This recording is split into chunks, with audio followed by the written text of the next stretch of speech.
The scent of finger sandwiches and lilac centerpieces fills Elise's sun-drenched living room. I shift on the antique ottoman, the only available seat when I arrived, watching Blake work his magic across the room. His broad shoulders bend toward his sister as he tops off her champagne drawing laughs from the circle of women around him. The expensive gifts tower beside the fireplace, like a miniature cityscape of silver and white, each box wrapped more perfectly than the last. "Blake is such a natural with everyone," murmurs one of Elise's friends, her voice carrying just enough for me to hear. "Don't you think—" I nod, the motion automatic after 4 years of marriage. The champagne in my glass has gone warm, barely touched. Around me, the chatter swells and dips like waves, fragments of inside jokes and shared memories washing over me. Blake's mother leads another round of laughter, her jewelry catching the afternoon light. "So?" calls out Tracy, Blake's cousin, her voice rising above the rest. "When are you two having a baby?" The question lands like a stone in still water. Every head turns toward me, expectant smiles fixed in place. I set my champagne flute on the side table, careful not to leave a ring on the polished wood. "We're not in a rush." I say the words measured, practiced from previous family gatherings. Blake snorts loud enough to draw attention. "With her." His eyes meet mine across the room, glittering with something I used to mistake for playfulness. "I'd rather stay childless than raise kids with that kind of negativity." The silence stretches for one heartbeat, too. Then laughter erupts sharp and bright as breaking glass. My cheeks burn as Blake basks in their approval, accepting a congratulatory pat from his mother. Brooke, his sister, wipes tears from her eyes. "She'd probably give birth to complaints and breastfeed them." More laughter. My fingers curl against the ottoman silk fabric. The room suddenly feels too warm, too crowded with their judgment. "You're not funny." The words come out quiet, steady. Blake's smile doesn't waver. "Relax, no wonder I don't want kids with you." I stand, my legs unsteady. The gift bag I bought for Elise sits forgotten beside the ottoman, its white tissue paper crushed where someone set a purse on top of it. I need air, need to escape the weight of their stares. Blake's hand catches my arm as I pass. Not violent, but firm, claiming, warning. "Touch me again." I say each word distinct, and I will make a scene. His fingers loosen. Around us, women study their champagne glasses, their shoes anything but the crack, forming in the perfect facade. A cheese plate sits abandoned on the coffee table, the carefully arranged fruit now warm and wilting. I walk out, my heels clicking against the hardwood. The sound echoes through Elise's perfect foyer, with its wainscoting and family photos. My shoulder catches a table of party favors wrapped in baby blue ribbons. They scatter across the floor like fallen soldiers. "Come on," Brooke calls after me. "It was just a joke." Outside, my steps quicken across the driveway. The spring air carries the scent of fresh mulch and blooming dogwood, so different from the Target parking lot where I first met Blake, where his Range Rover bumped my Honda's back bumper, and he emerged with that devastating smile, all apologies and charm. I remember thinking he looked like someone's answered prayer in his tailored suit, the way he insisted on taking me to lunch to make up for the fender bender. 4 years later, I sit in my car, knuckles white against the steering wheel. The leather seat burns through my dress. I forgot to park in the shade. My phone lights up. Blake's name appears then again. Again. The tears come as I pull away from the curb, hot and silent. They blur the perfect suburban street where I thought I'd found a home, where I learned that love sometimes wears a smile while it cuts you to pieces. Have you ever realized someone you love saw you as nothing more than the butt of a joke? Where would you go when home no longer feels safe? My phone lights up. Blake's name appears then again. Again. The tears come as I pull away from the curb, hot and silent. They blur the perfect suburban street where I thought I'd found a home, where I learned that love sometimes wears a smile while it cuts you to pieces. Have you ever realized someone you love saw you as nothing more than the butt of a joke? Where would you go when home no longer feels safe? I press the accelerator, leaving the answer behind me. Later that evening, Dana's couch cushions smell like lavender fabric softener and cat hair. I stare at the unfamiliar ceiling, tracing water stains in the darkness, while her tabby purrs somewhere near my feet. The spring air whistles through a gap in the window frame, carrying distant sounds of traffic and late-night revelers. Sleep won't come. My phone sits dead on the coffee table, a black mirror reflecting streetlight patterns. I'd watched the battery drain earlier, Blake's name appearing over and over until the screen finally went dark. A blessing, maybe. Morning light creeps across the living room, painting Dana's mismatched furniture in soft gold. I touch my cheek, finding the pillowcase damp beneath my fingers. When did I start crying again? Coffee first, Dana announces from the kitchen. Then we deal with whatever's on that phone. The charging cable snakes across her floor, borrowed from her bedside table. I hesitate before plugging it in. The screen blinks to life, and notifications flood in like a breaking dam. 16 missed calls from Blake, 23 text messages, 8 voicemails. Just apologize so we can move on, reads his latest message. My thumb hovers over the family group chat, the one I'd muted months ago when the teasing started getting worse. New messages stack up like ammunition. Did you see her face when she stormed out classic Nora drama? Someone's taking herself way too seriously.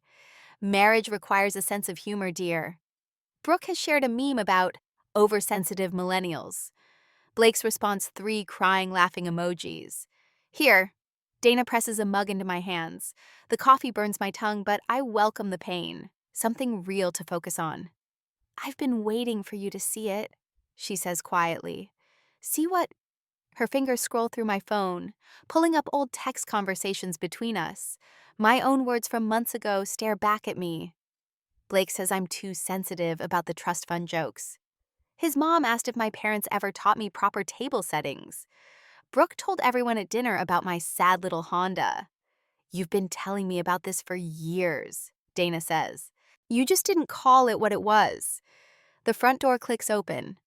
Vanessa stands in the doorway, overnight bag slung over her shoulder, her silver hair catching morning light. My big sister still showing up when I need her, just like when Tommy Peterson pushed me off the swings in 3rd grade. Dana called her in the meantime for the emergency. This isn't just about one baby shower, she says, dropping the bag. I open my notes app, fingers moving before I can stop them. The memories pour out in bullet points. Christmas 2021. Blake laughing when his mother called my family's traditions quaint. New Year's Eve. Brooke asking if my dress was from one of those outlet stores. Last Thanksgiving. At least you tried with the stuffing. The list grows. 1 page becomes 2, then 3. Each joke a puzzle piece fitting into a pattern I hadn't wanted to see. My voice memos pop up next. Little audio diary entries I'd recorded driving home from family events to rang to convince myself I was imagining things. My own voice sounds small, uncertain. Maybe if I just try harder to fit in. Vanessa sits beside me, her shoulder pressing against mine. Would you let someone treat me this way? The question hangs between us. I already know the answer. My phone buzzes. Blake's mother's name appears on the screen. I almost decline, but something makes me answer. Nora, dear. Her voice drips honey and vinegar. We're having dinner a week later at Giovanni's. The whole family. We all need to move past this unfortunate situation. I open my mouth to say no, but Vanessa catches my eye. Her expression sparks something new in my chest. Not peace, justice. What time? I ask. After I hang up, the apartment falls quiet except for Dana's cat batting at a dust mote. The laptop screen glows as I type, "Divorce lawyers near me." Vanessa squeezes my hand. Outside, a cardinal lands on Dana's window ledge, bright red against the morning gray. It watches me for a moment before taking flight, leaving only empty sky behind. Sometimes the clearest view of a cage comes after you've already found your wings. The browser tabs multiply legal resources, women's support groups, apartment listings. Each click feels like picking a lock. Each new page, a door swinging open.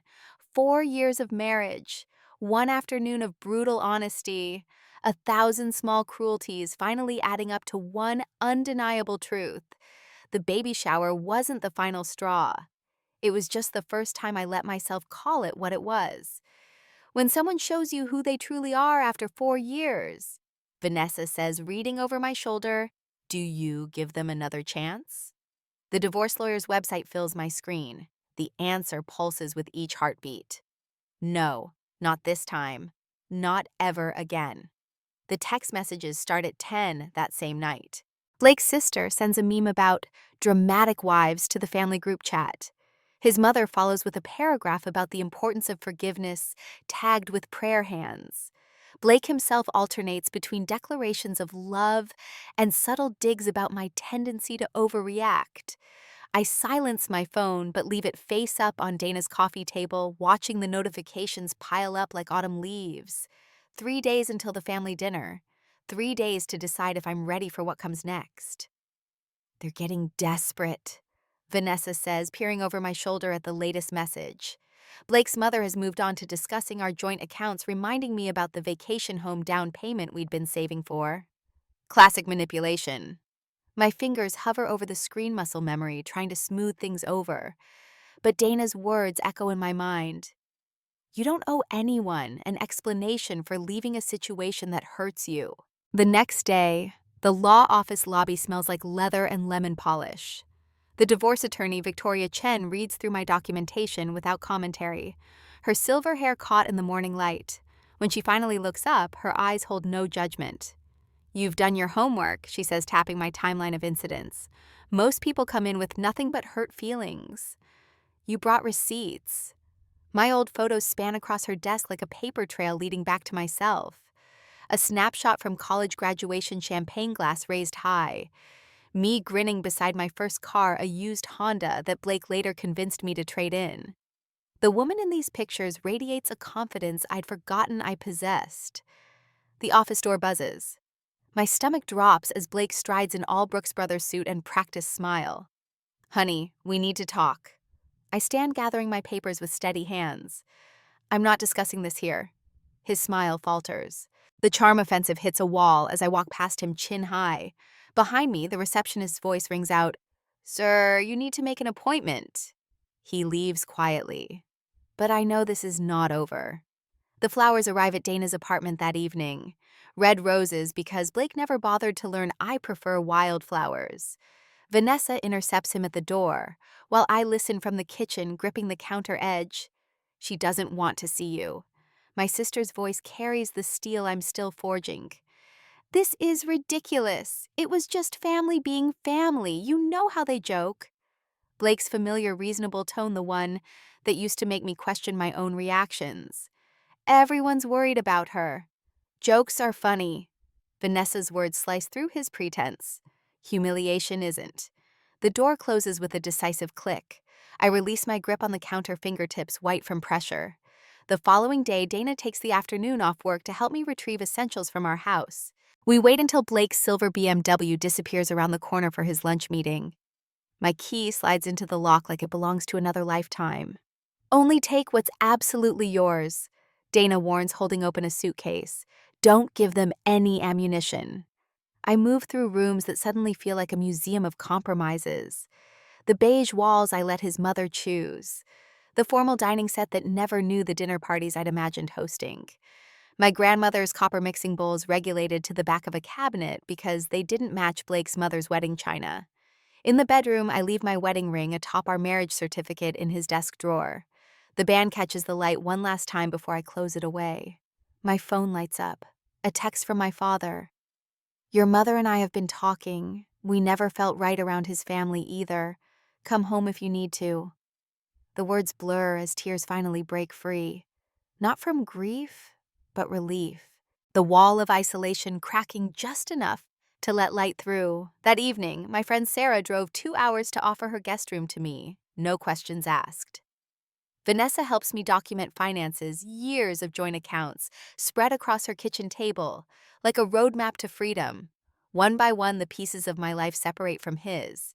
We plan the dinner like generals preparing for battle. Vanessa runs scenarios while I rehearse responses in her bathroom mirror. When his mother mentions the family name, she quizzes. Their reputation isn't my responsibility. If Blake brings up couples counseling, my lawyer will handle all communication. When Brooke calls you selfish, I meet my reflection's eyes. I don't owe anyone an explanation for choosing peace. The morning of the family gathering, the divorce papers arrive in a cream envelope heavy with consequences. My attorney's paralegal delivers them with a sympathetic smile. The strange peace I've been chasing settles over me as I sign my name each letter a step toward freedom. Standing before the mirror in Vanessa's spare room, I smooth the fabric of my dress. The color reminds me of storm clouds gathering strength. My lipstick glides on without a tremor.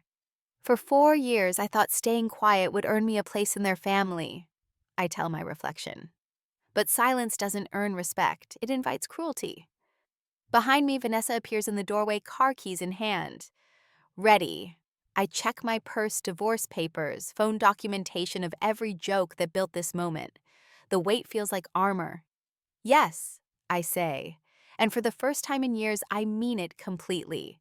Off to the family gathering or a disaster. The valet opens my door at 7:40.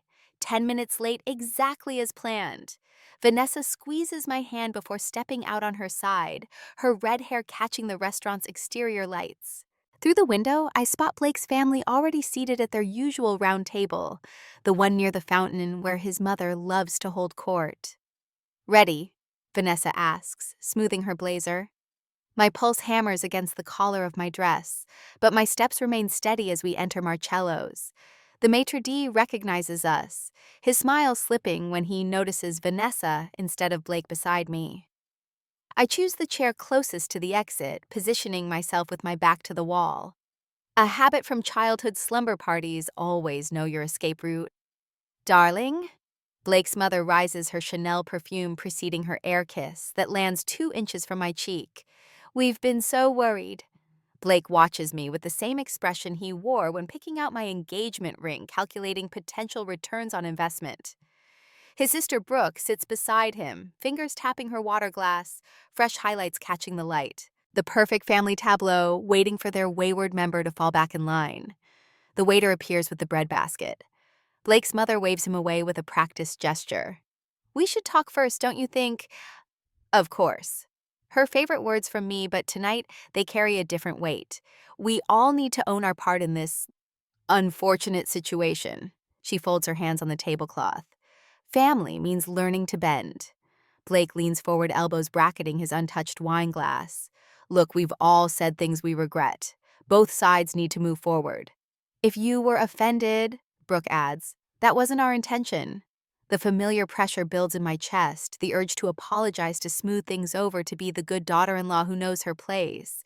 But 4 years of swallowed pride sit like stones in my stomach. I let the silence stretch until Blake's mother shifts in her seat. Well, Blake's fingers drum against the table. You wanted this dinner.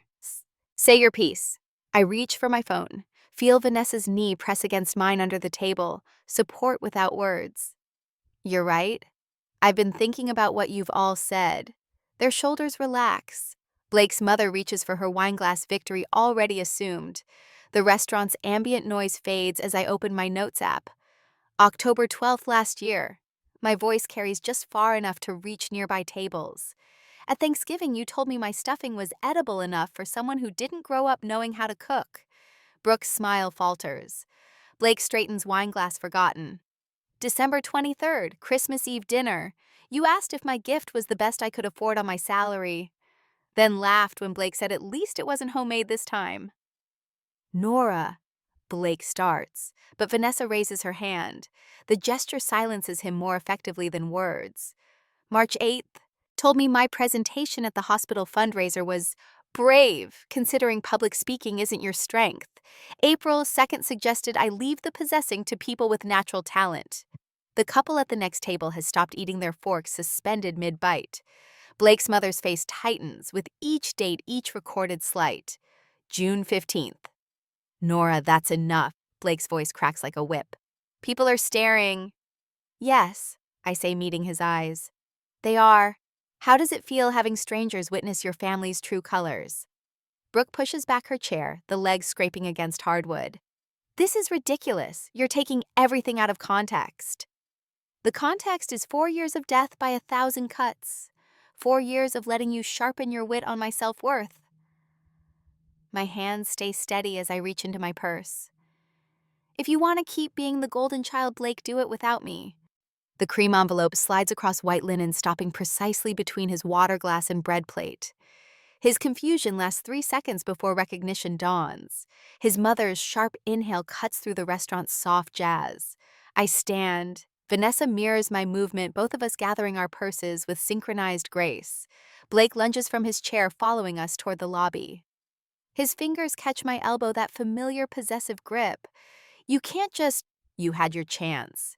I turn to face him one last time. For 4 years, you had your chance. His face crumples, the first genuine emotion I've seen in months. Something inside me expects to feel triumph or satisfaction. Instead, there's only a quiet certainty, like finally waking from a long, uneasy dream. The valet brings my car around.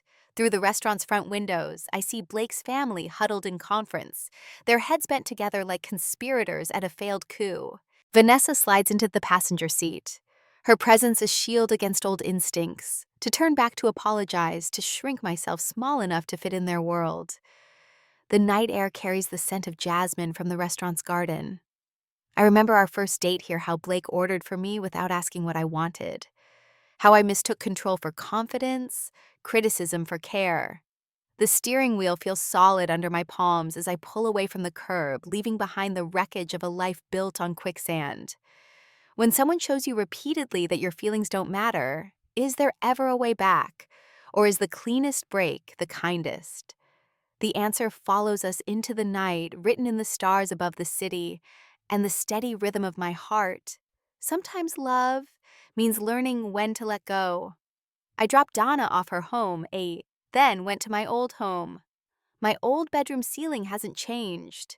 The same glow-in-the-dark stars I stuck up there senior year still trace Orion's belt, though their shine faded years ago. From the twin bed that barely contains my adult frame, I watch my phone light up for the 40th time today. Blake's name flashes across the screen, then disappears into darkness. Mom appears in the doorway, steam rising from 2 mugs of chamomile tea. Her silver hair catches the afternoon light as she settles beside me on the floral bedspread I picked out at 16. I should have seen it sooner, I whisper, accepting the warm mug. She doesn't answer right away, her eyes drifting to my collection of debate team trophies. Their brass surfaces have dulled with time, much like my own shine during 4 years of marriage. The phone buzzes again. Mom's hand covers mine before I can reach for it. Let it ring, she says. Roses arrive the next morning. 24 perfect blooms in that particular shade of coral pink. Blake always bought, never remembering or caring that I preferred wildflowers. The card trembles in my fingers. I'm sorry you felt hurt, but you know how my family is. Come home so we can work this out. I drop the bouquet in the recycling bin. The thorns catch on the newspaper, refusing to let go. Nora had an emotional breakdown at Elise's shower. Blake's voice carries through my sister's phone speaker as Vanessa plays the voicemail he left her. We're all worried about her state of mind.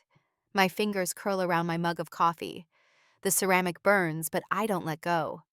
Your daughter is destroying our family. The message from Blake's mother to my own arrives at dinner. If you have any influence left with her, please help her see reason before the situation becomes irreparable. Dad sets down his fork. The only thing irreparable was their treatment of you. So Brooke's Instagram story features a crying selfie when someone you thought was family attacks you at dinner, followed by 3 broken heart emojis. The lies spread faster than truth ever could. Divorce will be expensive and messy, Blake warns when he corners me on my parents' front porch Sunday afternoon. The swing where I once dreamed of married life creaks beneath us. Is that what you want? I study his familiar profile against the setting sun. The golden boy, the charmer, the man who made mockery feel like love. I'm not discussing this further. My voice emerges steady, surprising us both. Nora, be reasonable. My lawyer will contact yours. He grabs for my left hand. The tan line where my wedding band used to sit has already begun to fade. The mutual friends start calling their concern, wrapped in careful questions. Blake's family has gotten to them first. Their gentle probes about my mental health confirm it. I send the same message to each one, a clear factual account of 4 years of subtle cruelty, culminating in public humiliation. Some respond with shock, others with silence, a few with their own stories of watching Blake's family in action. A week later, Dana drives me to view apartments. The fourth one we visit has eastern windows that will catch the morning light. Sign here, the leasing agent says, sliding papers across her desk. For the first time in 4 years, only my name appears on the dotted line. A whole month passes in arranging decorations of my new home and finally freedom to myself. Then one Tuesday afternoon, the farmer's market bursts with early summer produce when I bump into them. Brooke spots me first, her designer purse swinging as she stalks between the tomato displays. There she is, the woman who broke my brother's heart. Other shoppers pause, plastic bags crinkling as they turn to watch. I select a perfectly ripe tomato, testing its weight in my palm. I'm just here for the tomatoes, Brooke. Mrs. Anderson from my parents' church clicks her tongue, shaking her head at Brooke. Such a shame when people can't handle themselves in public, she murmurs loud enough to carry. Blake's mother appears, a manicured fingers closing around Brooke's arm. They retreat past the honey vendor, their social standing shifting like sand beneath their feet. The final meeting happens in my lawyer's office next week, Wednesday. Blake arrives in his best suit, that practice set smile in place. His confidence wavers when I produce documentation of every account, every asset, every detail he thought I'd overlook. Just sign, my lawyer says, sliding the papers across the polished conference table. Blake's pen hovers over the signature line. I didn't think you'd really go through with it. I think of that afternoon at Elise's shower of finger sandwiches and lilac centerpieces, and the moment I finally saw the truth. That was always the problem. 6 months later, I am watering the herb garden on my balcony when the mail arrives. The envelope bears Blake's familiar handwriting, each letter precise and controlled. Sunlight streams through my eastern windows, painting patterns on the hardwood floors I chose myself. I hold the envelope, feeling its weight. Inside could be apology or accusation, closure or chaos. The basil releases its scent as my fingers brush its leaves. Would you read a letter from someone who broke your heart? Or is the past best left unopened? The following months pass quickly. These days, the sunlight streaming through gauzy curtains I picked without asking anyone's opinion.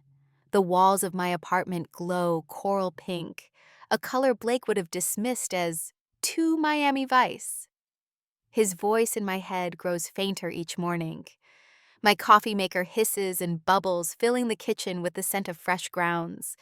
No more choking down the bitter, dark roast Blake insisted was sophisticated. I splash oat milk into my mug, stirring in a spoonful of sugar. The sweetness feels like rebellion. The promotion letter sits propped against my laptop, already dog-eared from how many times I've reread it. Your leadership during the healthcare system merger demonstrated exceptional insight. My hands had trembled when I opened the envelope last week. 4 years of working around Blake's dinner parties, his family's holiday obligations, his insistence that my career was cute. Now my name sits on the executive org chart. The balcony beckons, barely bigger than a postage stamp, but mine. Every inch covered in container plants, herbs, succulents, one defiant tomato vine. I fill my watering can, watching drops catch the morning light. A neighbor waves from her matching balcony. I wave back without checking if my smile looks approachable enough. Dr. Martinez's office feels like sanctuary now, though my hands shook the first time I walked in.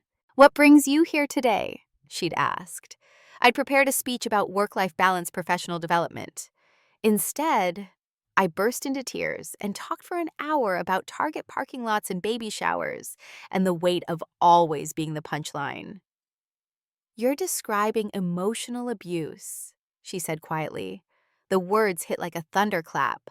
Now we meet weekly, unraveling the threads of how I learned to make myself smaller, quieter, more palatable. How I mistook Blake's family's laughter for love.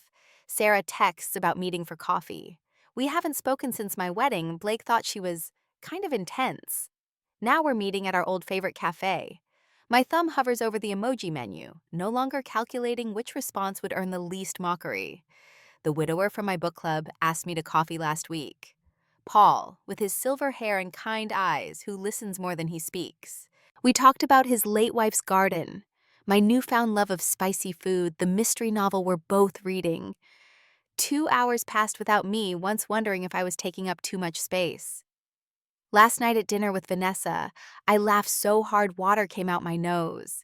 My first instinct was to clamp down scan faces for judgment, but my sister just handed me a napkin, tears streaming down her own face as she finished her story. The freedom of unguarded joy still feels new precarious.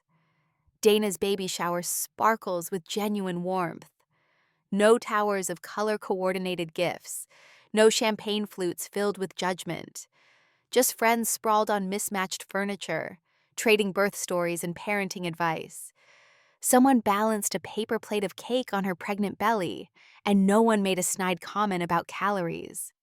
"What about you, Nora?" Tracy asks, genuine curiosity in her voice. "Any plans for kids?" The old fear flutters. What's the right answer? The safe answer. I take a breath. I'm focusing on being the best aunt possible right now. Warmth blooms in my chest as conversations flow around me, no hidden barbs, no subtle digs. Just women supporting women the way I once thought Blake's family would support me. The letter arrives on a Tuesday, Blake's familiar handwriting making my stomach clench. 3 pages of apology reflection therapy revelations. "I've changed," he writes. "We could try again and do better this time." I trace his signature, remembering the man who charmed me in that parking lot. He probably has changed, but I've changed more. "Do you regret it?" Vanessa asks when I tell her about the letter the next day. We're sharing spring rolls at our favorite Vietnamese place, the one Blake always said smelled weird. "Not for a minute." My response to Blake is 2 sentences. "I wish you well on your journey of growth. Please don't contact me again." The women's shelter that night feels different than I imagined, brighter, more alive. I tell my story in group sessions, watching understanding dawn, in eyes that know exactly how charm can curdle into cruelty. "The first joke isn't really a joke," one woman says. "It's a test to see what you'll tolerate." Thanksgiving arrives in a swirl of autumn leaves. No perfectly coordinated table settings, no strategic seating chart. Just my family Dana and her husband Paul. From book club, 2 friends from the shelter support group. We eat off mismatched plates and laugh until we snort. Standing at my window, I watch the sunset paint the sky in shades no one can mock me for loving. The silver ring on my right hand catches the light, a gift to myself, chosen without asking anyone's permission. My phone chimes with Dana's ringtone. "Dinner?" she asks. "That new Thai place finally opened." I smile, already reaching for my keys. The woman who shrank herself to fit into Blake's family wouldn't recognize me now. But that's okay. I finally recognize myself.